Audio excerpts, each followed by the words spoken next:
O salgado preço das motocicletas de Bolsonaro e o freio de arrumação no Exército. Felipe Moura Brasil, bom dia. Salve, salve, Carol, equipe da Eldorado FM, melhores ouvintes, sempre prazer falar com vocês. Vamos com tudo para mais uma semana de trabalho. Vamos lá. Felipe, o novo comandante do Exército, o general Tomás Miguel Ribeiro Paiva, já convocou para amanhã a primeira reunião com a cúpula da Força desde que assumiu o posto no sábado. Esse encontro aí com os demais generais de 4 estrelas que compõem o alto comando, enfim, deve pautar essas novas diretrizes, né, do novo chefe do Exército. Tomás foi escolhido para substituir o general Júlio César Arruda, que foi também demitido. E a gente traz aqui a fala do ministro da Defesa, José Múcio Monteiro, que justificou a troca de comando, alegando que houve fratura de confiança. Hoje nós estamos investindo mais uma vez na aproximação das nossas Forças Armadas com o governo do presidente Lula. Evidentemente que depois desses últimos episódios, a questão dos acampamentos, a questão do dia 8 de janeiro, as relações, principalmente no comando do Exército, sofreram uma fratura no nível de confiança. E nós achávamos que nós precisávamos estancar isso logo de início, até para que nós pudéssemos superar esse episódio. Por isso, conversamos com o general que estava no comando, o general Arruda, a quem eu faço as minhas melhores referências, e queria apresentar aqui aos senhores o seu substituto, o general Tomás, que é o novo comandante do Exército Brasileiro. Quais providências o general deve adotar aí sobre esses militares que provocaram os atos golpistas do dia 8, hein, Felipe? Olha, em primeiro lugar, houve aquela reunião do Lula com o chefe das Forças Armadas na semana passada. Parece que houve ali pedidos de investimento na área de defesa, etc., que o governo federal fizesse algum tipo de gesto. E houve a cobrança de que os militares envolvidos nos atos golpistas de 8 de janeiro, ou que deixaram o caldo ferver naquele sentido, fossem punidos. E, de fato, o que as Forças Armadas precisam fazer é punir os militares que estavam envolvidos com atos golpistas. Lamentavelmente, houve um mau precedente no caso do general Eduardo Pazuello, que foi ministro da Saúde no governo Bolsonaro e participou de um ato político no Rio de Janeiro, subiu no carro de som, um ato bolsonarista, e ele não foi punido de acordo com as regras militares, porque ele é general da ativa, né, ele era na ocasião, e não pode participar de ato político um militar da ativa naquele contexto.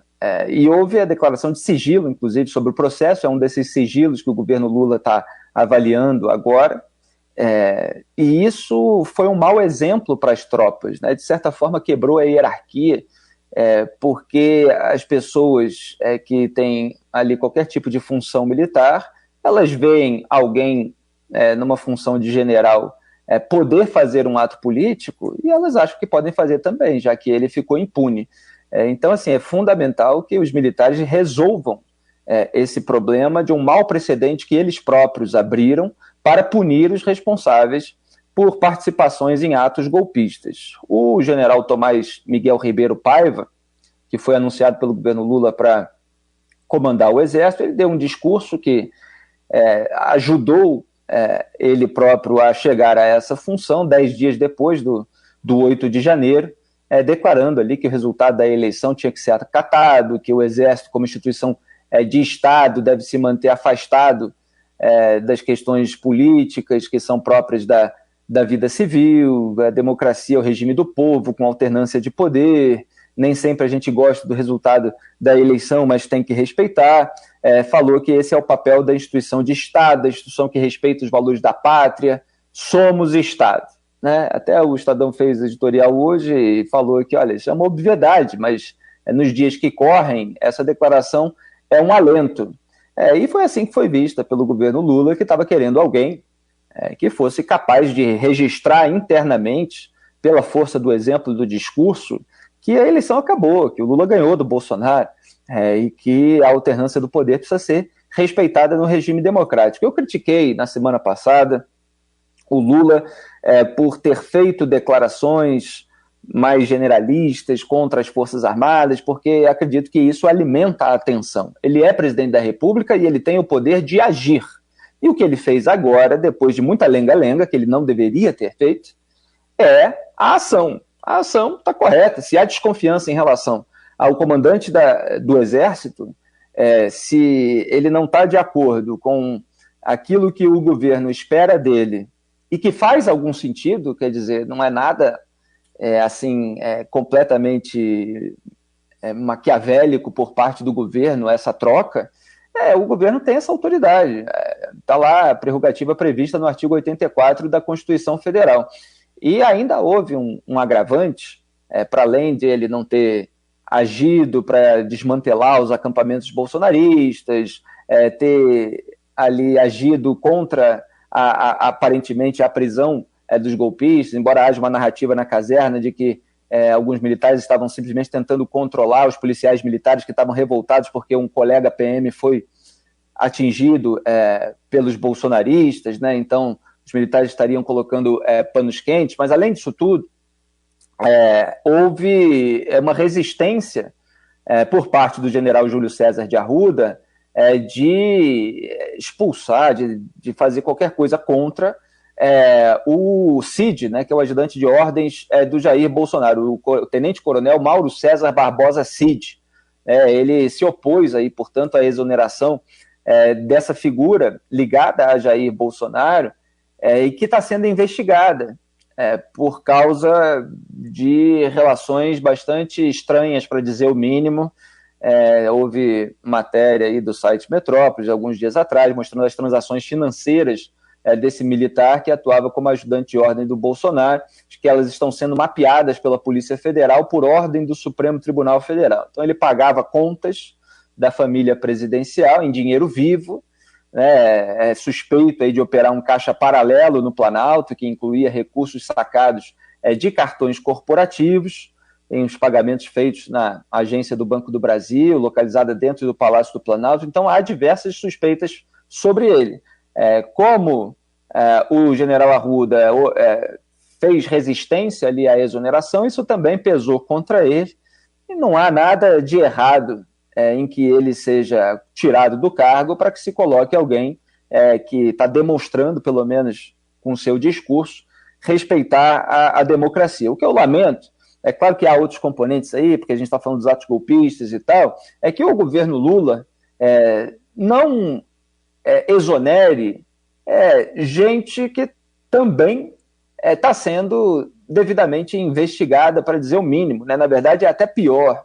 Você tem o ministro da Integração, né, o Valdez Góes, que ele foi condenado por peculato pelo Superior Tribunal de Justiça a mais de 6 anos de prisão e virou ministro, escolhido pelo presidente da República, Luiz Inácio Lula da Silva. Então você vê, ele está exonerando um general que não quis exonerar um ajudante de ordens do Jair Bolsonaro, que está sendo investigado num caso que tem indícios ainda de peculato. E ele está deixando do governo um ministro que já foi condenado no Superior Tribunal de Justiça. Vamos lembrar que é considerada a terceira instância. Tem a primeira, tem a segunda, você tem o Superior Tribunal de Justiça, o STJ, e depois o STF, só falta o STF.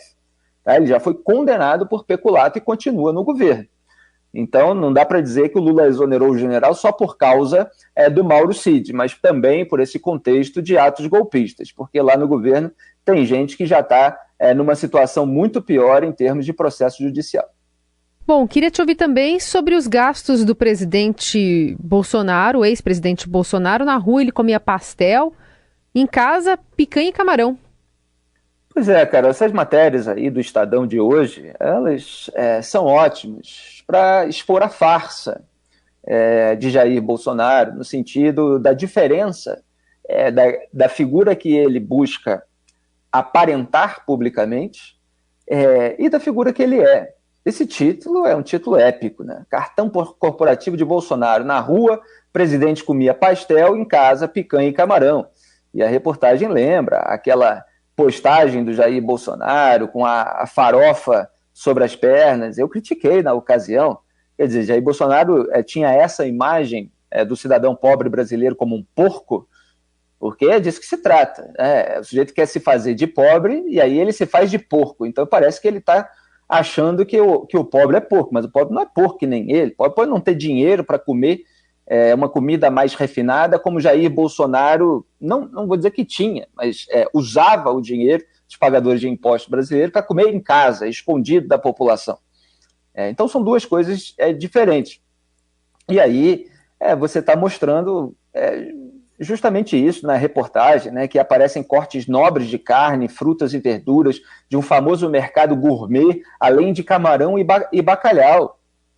Enquanto quando ele está aparecendo ali publicamente, nas suas andanças pelo país, come churrasquinho com farofa, cachorro-quente, pastel, sempre para sinalizar aquela imagem de homem simples, olha, ele é um de nós, ele nos representa, etc. Nunca foi assim, né, com a família Bolsonaro, como a gente viu pela própria investigação do que eles faziam nos gabinetes passados.